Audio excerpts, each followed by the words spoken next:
नीतीश जी जब से अस्वस्थ हुए पिछले 2-3 सालों से, कोठरी उनके आसपास थी, राज्य के स्तर पर विजय चौधरी हो, चाहे अशोक चौधरी हो, चाहे और 1-2 मंत्री हों, और ऊपर से संजय झा और ललन सिंह। लेकिन हाल के दिनों में माना गया कि सारे बड़े फैसले ललन सिंह और संजय झा मिलकर ले रहे हैं।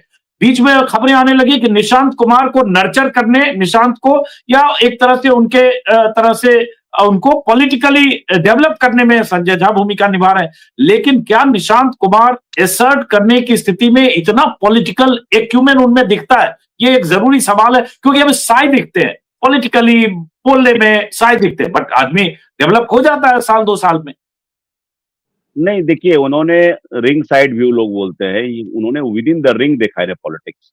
वो तो हम्म। आप उस पिता के साथ रहे, सारी बड़ी घटनाएं, सारे बड़े लोग, अच्छी अच्छी किताबें, मतलब वो लड़का क्रिस्टोफर जेफरले का ए साइलेंट रिवॉल्यूशन पढ़ रहा है। अब वो चीजों को, जेफरी विट्सो की किताब पढ़ रहा है, तो वो चीजों को समझता है, लोहिया को पढ़ रहा है, इंदुमती केलकर को पढ़ रहा है।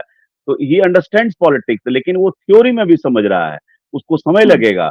और शुरुआत में नीतीश जी 1.5 बरस लग गए नीतीश कुमार को कन्विंस करने में। एक सीमा में नीतीश जी ने यहाँ तक कह दिया कि छोड़ो, ऋषि को लड़ाओ, ऋषि को नेता बना तो हम छोड़ देते हैं। तो जब ये बात हो गई चुनाव के पहले तक, लेकिन जैसे जैसे स्वास्थ्य गिरता गया, उनके परिवार को, एक्सटेंडेड फैमिली के लोगों ने कन्विंस किया कि इतनी बड़ी तुम्हारी पिता की राजनीतिक विरासत है, ये ऐसे ही मत जाने दो। वो सब जानता है कि he is an unwilling politician, everybody knows. लेकिन अब वो विलिंग है, अब वो जान रहा है कि ये पॉलिटिकल लेगेसी हमको संभालना है। उसकी एक्टिविटी देखिए ना, लास्ट आप पूरा कैलेंडर देखिए 1 महीने का, the way he is conducting meeting. अब नई टीम में अब चेतन चेतन आनंद, कोमल सिंह, रुहेल रंजन, एक यंग टीम 15-17 लोगों की बनी हुई है। और at the same time Vashishtha Narayan Singh से जाके मिल रहा है, विजेंद्र प्रसाद यादव से मिल रहा है। तो वो एक जो ओल्ड एंड न्यू का कॉम्बिनेशन का प्रयास, एक्सपीरियंस, पूरी ह्यूमिलिटी के साथ, वो जाना जाता है कंपैशन के लिए। उसकी जो स्टोरी, सबसे बड़ी स्टोरी है, नीतीश जी जब पैसा भेजते थे हॉस्टल में, तो वो दे देता था चपरासी को, स्वीपर को पैसा देता था कि तुम जाके खाना खा लो। तो ही अगर उस कंपैशन को पॉलिटिक्स में भी यूज करेगा, तो मुझे लगता है कि वो अपनी कंस्टिट्यूंसी बनाएगा। उसके पास, मैं बार बार बोलता हूँ, उसके पास समय है, वो समय का प्रयोग करेगा। तो जेडीयू जेडीयू इंतजार कर रहा है कि हमको एक नेता चाहिए। 15-20 दिन में एक नेता के नाम पर कंसेंसस होना, जस्ट बिकॉज कि नीतीश कुमार का बेटा है। नीतीश कुमार ने, जैसा सर बोल रहे थे, हम लोग भी देख रहे हैं, अपना सेकंड रंग तैयार नहीं किया। लेट दिग्विजय सिंह फेमसली कहा करते थे कि नीतीश कुमार ने 1 से 19 तक अपने आप को रखा है, 20वीं पोजीशन पर ही कोई होगा। तो वो तो रीजनल रीजनल पार्टी का एक कैरेक्टर होता है कि वो लीडरशिप नहीं रखते, या तो उसके बाल बच्चे आएंगे या फिर कोई नहीं आएगा। तो वो ये, अब नीतीश कुमार ने एक आइडियोलॉजिकल स्टैंड लिया था कि कर्पूरी ठाकुर ने नहीं लाया। अरे कर्पूरी ठाकुर के बेटे भी आए उनकी मृत्यु के बाद। तो आप ये कह सकते हैं कि मैं राज्यसभा गया, स्टेट की पॉलिटिक्स में गया, तो एक फेस सेवर है। लेकिन आप जो कह रहे थे, तो वो आइडियोलॉजिकल डिफिसिट तो हुआ, but I don't think Nitish Kumar is known for any ideology. उनका जो हम्म। वेवरिंग आइडियोलॉजी है, वही उनका स्ट्रेंथ है। एक सवाल, उसके बाद विनोद जी आपके पास आता हूं। एक सवाल कि जब तक निशांत एसर्ट नहीं कर रहे हैं, तब तक ये सब चाचा ताऊ हैं, ललन सिंह या संजय झा। लेकिन जब निशांत एसर्ट करके अपनी टीम बना के फैसले लेने लगेंगे, तो ये चाचा ताऊ उनका कट साइज करने के लिए या उनका पलीता लगाने में एक्टिव होंगे कि नहीं? क्योंकि जब तक चाचा ताऊ के पास सारे फैसले लेने का अधिकार है, वो भतीजा बना हुआ है, यहां केंद्र से डीलिंग हॉबनॉब यही लोग कर रहे हैं। लेकिन अगर उन्होंने असर्ट करना शुरू किया, बतौर डिप्टी सीएम अगर कल शपथ लिया और उसके बाद चाचा ताऊ को कहा भाई आप लोग ठीक है, बाकी काम कीजिए, फैसले मैं कर रहा हूं, तो वो स्टार्ट हो जाएगा। डिप्टी सीएम बनने क्या है, उसके पहले से ऑर्गेनाइजेशनल मीटिंग में बड़े बड़े सीनियर नेताओं के साथ, विधायकों के साथ, सीनियर्स के साथ, वर्कर्स के साथ, सारे लेवल की मीटिंग स्टार्ट हो गई है। वो जो ऑर्गेनाइजेशन में, एडमिनिस्ट्रेशन में जाएंगे, आप देखिए ना, 6 मंथ के अंदर में you will see the change person. मैं देख रहा हूँ कि बहुत लोगों को मैंने पावर मिलने के बाद परिवर्तित होते हुए देखा है। उसको सारी थ्योरी पता है, उसको इलोक्वेंस नहीं है, उसको, उसके पास शब्दावली नहीं है, एक्सप्रेस नहीं करना है, उसका वो पॉलिटिकल साइनेस भी दूर होगा। अब वो टाइम लगेगा, लेकिन इतनी बड़ी पार्टी तुरंत खत्म नहीं होती है। ऑफकोर्स कमजोर हुई है, नीतीश कुमार कोलोसस रहे हैं, एक कोलोसस के एब्सेंस में पार्टी जरूर कमजोर होगी निश्चित रूप से। लेकिन अगर निशांत आ गया है, तो मुझे लगता है कि 25 के बियॉन्ड ले जाने की क्षमता है। मैं 30 के बियॉन्ड अभी नहीं बोल रहा हूँ, 30 के बियॉन्ड ले जाने की क्षमता मुझे निशांत में दिख रही है, because he got a kind of good advisors, और खास करके एक लवकुश और प्लस धानु की कंस्टिट्यूंसी जो करीब 10% की कंस्टिट्यूंसी है, उसके तो नेता बने रहेंगे ना, तो वो उस कंस्टिट्यूएंसी को भी साधेंगे, प्लस नीतीश कुमार का महादलित वाला ईबीसी ईबीसी पॉलिटिक्स का है, तो उस चीजों को women constituency, do not forget women constituency, the Jeevika समूह 1.8 crore biggest biggest women HRD in the country जो उनके पास है, वो which is taken as more और लेस जेडीयू कंस्टिट्यूएंसी। तो उन सारे चीजों को अगर आप निशांत कल्टिवेट करेंगे the way his father did, I think मतलब ही इज वेरी मच देयर। अब आखिरी सवाल विनोद जी, बहुत दिलचस्प है, क्योंकि निशांत को हम लोग दिल्ली से जब देखते हैं तो लगता है यार ये बोल नहीं पा रहे हैं, बहुत साए हैं, कैमरा फ्रेंडली नहीं है, बयान नहीं दे रहे हैं बिहार में, या ऐसे ऐसे बोलने वाले बातूनी टाइप के लोग।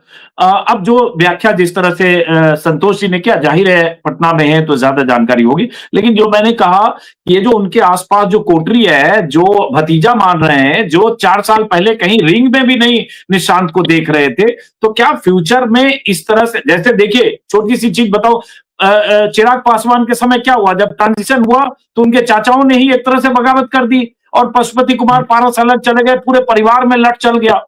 तो क्या ये जेडीयू में ये भी संभावना है अगले 4-6 महीने में, 8 महीने में?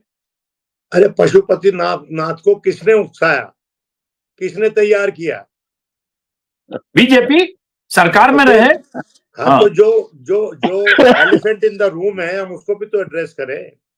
देखिए बात यह है अजीत जी कि मुझे नीतीश के बेटे को देखकर राजीव गांधी की याद आती है।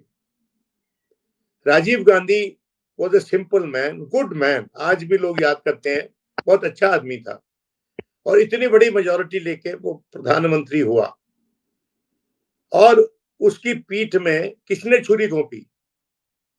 जब इलेक्शन थे रायबरेली में, जब सतीश शर्मा के खिलाफ खड़ा हुआ मिस्टर अरुण नेहरू, तो जाकर सबसे पहला भाषण जो दिया था प्रियंका गांधी ने कि जिसने मेरे पिता की पीठ में छुरी भोंकी उसका वोट दो गया।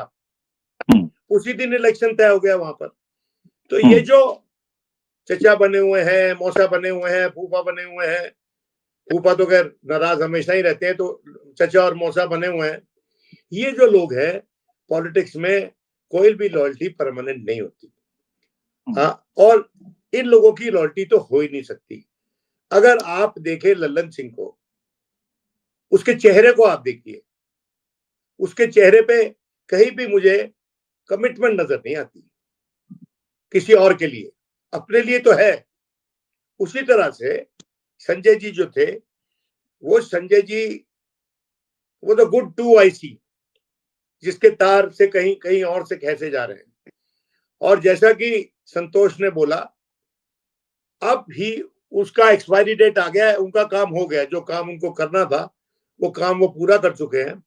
अब वो गवर्नर बना दिए जाएंगे या कुछ और मंत्री बना के केंद्र में बुला लिए जाएंगे, या बिहार में कोई मंत्री पद मिल जाएगा या कुछ और मिल जाएगा। देखिए बिहार में तब्दीली होगी, जैसे जैसे निशांत परिपक्व होगा राजनीति में, वैसे वैसे कोलिशन के भीतर इनसिक्योरिटीज बढ़ती हैं। अगर बीजेपी गेन कर रही होगी तो जेडीयू इनसिक्योर होगी, और बीजेपी आज के दिन जितनी भी निधि है, जितनी भी गुडविल हासिल की नीतीश कुमार के साथ मिलकर बीजेपी ने, उस पूरी गुडविल को बीजेपी चाहेगी कि सम्राट चौधरी जैसे चेहरों के जरिए इकट्ठी कर ले, अप्रोप्रिएट कर ले पूरी गुडविल को। ये पूरा कश्मकश गुडविल पे होगी। संतोष जैसे बिल्कुल ठीक कह रहे थे कि महिलाओं की जो कॉन्स्टिट्यूंसी, मैं समझता हूं कि निशांत को महिलाओं पे अपने पिता की तरफ फोकस करना चाहिए। ये महिलाओं की कॉन्स्टिट्यूंसी आसानी से नहीं छोड़ेगी। Women, regardless of what they are, they never go for divorce easily, and political divorce भी वो नहीं करेंगी अगर ये उनकी तरफ अपना ध्यान रखेगा। तो महिलाओं की कॉन्स्टिट्यूंसी सुरक्षित कर ले। लव कुश तो ब्रॉडली रहेंगे उनके साथ, क्योंकि सम्राट चौधरी जो है उनकी वो हैसियत या वो कद नहीं है जो नीतीश कुमार का है। और दोनों कोयरी और कुर्मी दोनों में नीतीश का कद मैं समझता हूँ आज भी सम्राट से ज्यादा है। और नीतीश जब तक हैं उनका हाथ सर पे है और उनको अपने जीवन काल में ये पूरा करवा देना चाहिए काम कि पूरा प्रेसिडेंट बना दें, जेडीयू का प्रेसिडेंट बना दें निशांत को। अगर वो डिप्टी सीएम भी बनना है तो ही शुड, लोग तो कहते हैं कि wants to focus on organisation, अच्छी बात है, वहां सीखने को ज्यादा मिलेगा उनको। जब तक अपनी पार्टी को समझेंगे नहीं और उसकी जमीन पे कितनी पकड़ कहाँ है उसका कोई आकलन नहीं होगा उनके पास, तो वो ज्यादा लंबी देश के घोड़े नहीं बन पाएंगे। लेकिन एक बात मैं हमेशा सोचता हूं कि नीतीश जी एक भी आदमी नहीं छोड़ के गए, मतलब छोड़ा उन्होंने, जो उनकी एक्शंस में उनके बेटे को ईमानदारी से दिशा दिखा सके। मैं सोचता था हरिवंश जी ये काम कर सकते हैं, लेकिन अभी वो आशा भी मेरी डूब गई। और मैं समझता हूं कि वो पता नहीं दोबारा डिप्टी चेयरमैन बनते हैं कि नहीं, क्योंकि अब तो नॉमिनेटेड मेंबर है और नॉमिनेटेड मेंबर का डिप्टी चेयर होना लगभग असंभव है। क्योंकि मुझे याद है नहीं, उन्होंने भी मोदी और शाह का दामन थाम लिया है, उसको सिर्फ नॉमिनेशन तक मत रखिए, उन्होंने पाला बदल के दामन थाम लिया उन्होंने एक तरह से हरिवंश जी ने। हाँ, तो मैं ये कह रहा हूँ कि उनका डिप्टी चेयरमैन बनना तो मुश्किल होगा, क्योंकि नजमा हेपतुल्ला को भी वो डिप्टी चेयरमैन नॉमिनेट करके बनाना चाहते थे, अटल जी और अडवाणी जी। और उस वक्त जब रुक्का लेकर प्रमोद महाजन गया भैरव सिंह शेखावत के पास, तो उन्होंने कहा अगर कोई मेरे से ऐसा काम करवाने के लिए आए हो जिसका कि कॉन्स्टिट्यूशन परमिट नहीं करती है तो मुझे मत बोलो, मैं नहीं करूंगा। और मुझे याद है कि वो मिलके गया ही था, तो मैं भैरव सिंह जी से मिलने गया था, उन्होंने स्वयं मुझे पूरी बात बताई। तो सच्चाई ये है कि राजनीति में पाला बदलता है, तेवर बदलता है, और राजनीति में कुछ लोग अपने जीवन के संध्या काल में in the Twilight of their life, their career और व्हाटएवर, वो उनका ध्यान होता है कि तारीख हमको कैसे बांचेगी, उसमें कुछ ऐसे भी है। तो इसलिए मैं समझता हूँ कि आज के दिन जो ज्यादातर जेडीयू में है, they are not bothered about तारीख, about history, how history will जज देम, बिकॉज उनको पता है कि हम कोई सिग्निफिकेंट फिगर नहीं होने वाले हिस्ट्री के बिहार में। नीतीश जी हैं, लालू भी कुछ हद तक है, और जैसे कर्पूरी ठाकुर जी थे, लेकिन उनका बेटा जो है उसको उससे ज्यादा कुछ मिल सकता है क्या? नहीं मिल सकता ना, वो तो अपने दम पे कमाना पड़ेगा।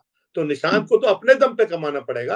हाँ, सही बात। पिता का जो एक लेगेसी होगा, अगर उसको संजो लेता है, और उसको संजोने का एक ही कारण है, एक ही तरीके से हो सकता है कि महिलाएं डट जाएं कि हमारे नीतीश जी का बेटा है और इसलिए हमारा भी बेटा है। ये सेंटिमेंट काम करेगा। जी, आखिरी सवाल जाते जाते संतोष जी, कि कल जब शपथ ले लेंगे, चाहे सम्राट चौधरी बनेंगे, अगर मान ले अभी तक उनकी सबसे ज्यादा चर्चा है, नीतीश कुमार का कोई ऐसा फैसला है जिसको उल्टा जा सकता है? चाहे शराबबंदी हो, चाहे कोई, या जैसे अभी चल रहा है ऐसे साल भर चलेगा, अभी कोई छेड़छाड़ नहीं होगी? अभी तो छेड़छाड़ नहीं होगा, लेकिन शराबबंदी एक लाइन ऑफ फायर में है। और जैसे कि हॉस्पिटल्स, जो हॉस्पिटैलिटी इंडस्ट्री बहुत सफर किया है, तो जो भी प्रपोजल्स आते हैं उनका एक राइडर रहता है कि हमको कम से कम ओपन कीजिए, जो गेस्ट के लिए बहुत सारे स्टेट्स ने खोल के रखे हैं। तो हमारा नहीं होगा, जितनी भी शादियां हो रही है यहाँ की, झारखंड में बगल में जाकर के वो होती है, इस इंडस्ट्री को बहुत बड़ा घाटा हुआ है। प्लस लगभग 25-30 हजार करोड़ की पैरेलल इकोनॉमी चल रही, उससे ज्यादा की 20 हजार तो हमको रेवेन्यू आते, सबसे ज्यादा रेवेन्यू था। तो मुझे लगता है तुरंत तो नहीं होगा, तुरंत होगा तो जेडीयू ऑफेंड होगी, but in A phased manner मैं देखता हूं कि 2027 में ये चीजें हो सकती है। चलिए, बहुत बहुत शुक्रिया विनोद जी, बहुत बहुत शुक्रिया संतोष जी, अच्छा लगा आप दोनों से बात करके, दर्शकों को भी कुछ नई जानकारी मिली। बहुत बहुत शुक्रिया, नमस्कार।